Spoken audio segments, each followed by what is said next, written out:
news around the world, into Africa and across the nation Nigeria. You're welcome to ITVS World News. My name is Anoluwapo Idowu. Now let's give you updates from Nigeria about the Ibadan explosion. An overpowering stench dominated the scene of Tuesday's night explosion in the Nigerian city of Ibadan, the Oyo State capital, where emergency agencies are still hard at work. The death toll has risen from 2 to 5 following the blast of Bodija in a residential district of Ibadan, the capital of southwestern Oyo State. Officials said, according to the report, that a total of 58 houses were destroyed in total. Meanwhile, Oyo State Governor has blamed illegal miners for the blast, saying they had been storing explosives in the house illegally. And as we speak, there is a heavy military and police presence at the scene with relentless rescue operations on the way. And now away from Nigeria now to Uganda, where a planned protest in the Ugandan capital, Kampala, on Thursday was deliberately timed to coincide with the city hosting the summit of the non-aligned movement NAM opposition leader Bobi Wine has told BBC Focus on Africa television program. Earlier in the day, Bobi Wine said he was under house arrest after security forces prevented him from leaving his home. The police said they had taken some measures to stop him from instigating some people to hold unlawful assemblies and political demonstrations across the country. A government spokesperson said the planned protest was simply a publicity stunt to disrupt the ongoing meetings, which constitute breaches of public order and peace bordering on criminality. But Bobi Wine told the BBC that holding protests was the constitutional right that should be engaged by anyone. But Bobi Wine also claimed, meanwhile, heads of state are due to arrive on Friday. The opposition leader, who has been under arrest several times, has frequently complained of police harassment. NAM was originally set up in 1961 during the Cold War to represent countries that were neither allied to the United States nor the USSR. It has since developed into an organization that tries to give voice to the concerns of the global South. And here is a report.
From that now to Comoros, where authorities in Comoros have cut access to the internet in the wake of protests against the re-election of President Azali Osmani. One person has reportedly been killed and 6 others injured as police continue to battle angry opposition supporters in the capital, Moroni. Several roads in the capital have been barricaded and an unspecified number of protesters were arrested. A nighttime curfew has been imposed to curb the spreading of the unrest. The Electoral Commission on Tuesday announced that Mr. Sumani had garnered 63% of the vote in Sunday's ballots to secure a fourth-term win as president.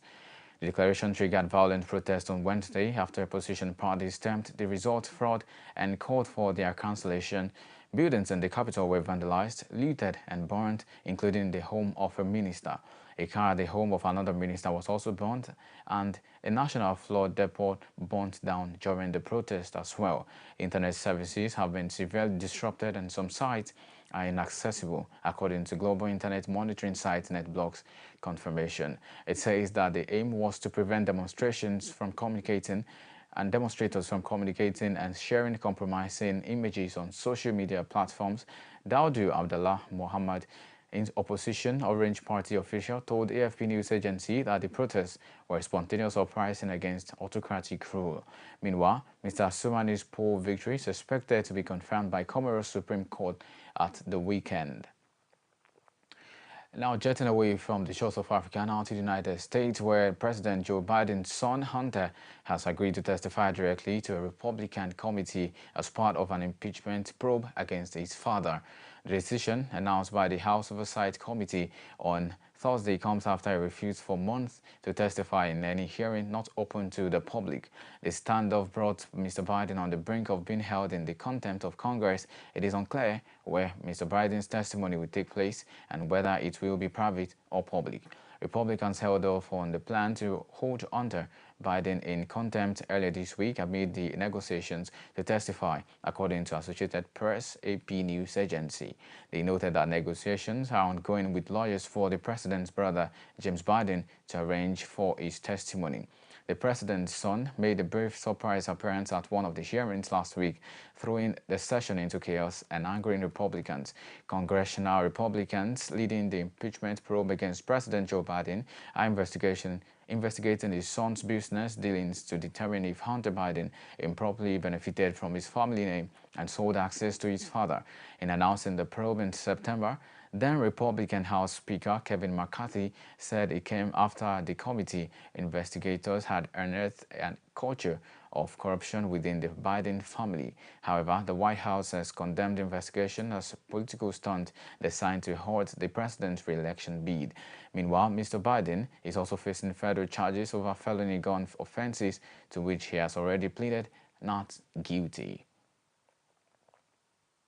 Still in the United States, meanwhile, Donald Trump has urged the United States Supreme Court to put a swift and decisive end to his exclusion from Colorado's presidential primary bailout.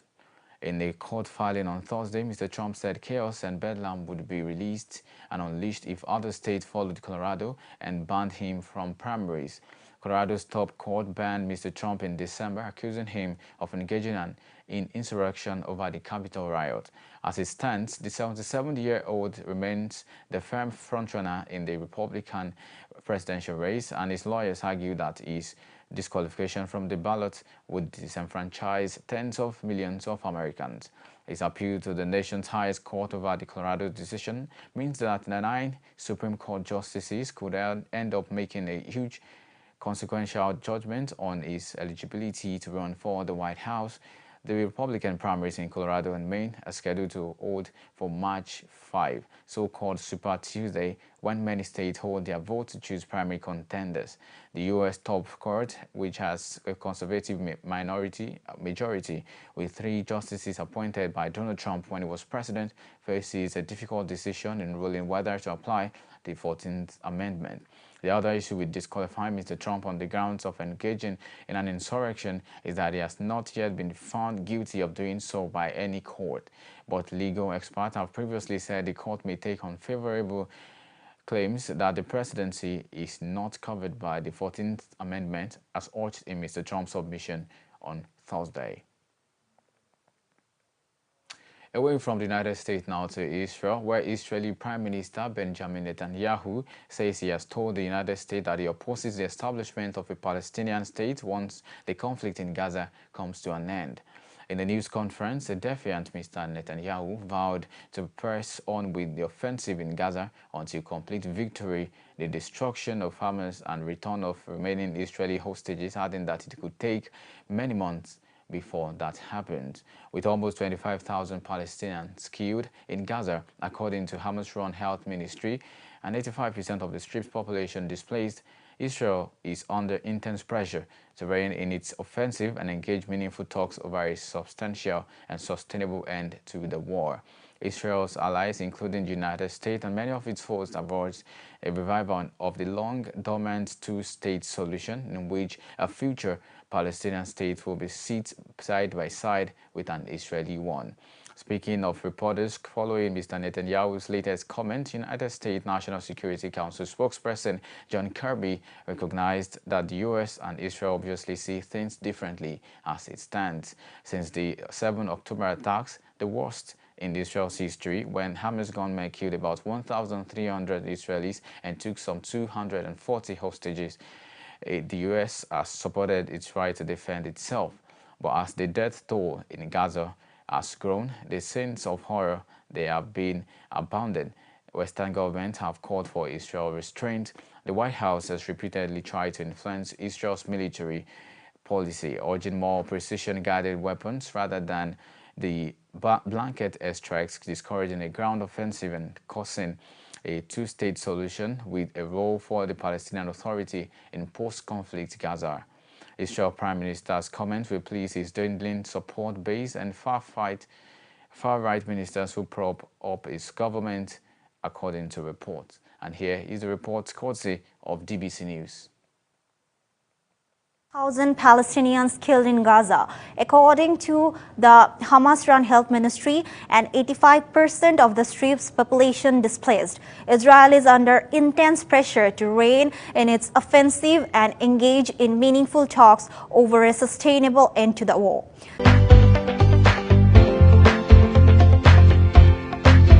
Long dormant two-state solution, in which a future Palestinian state would sit side by side with an Israeli one. Israel should not think that the suffering of Jews during World War II gives it free rein in foreign policy, particularly when it comes to the hostilities in Gaza. Russian Foreign Minister Sergei Lavrov has said, speaking at a press conference on the results of Moscow's diplomacy in 2024 on Thursday. Lavrov reiterated his support for the creation of a Palestinian state.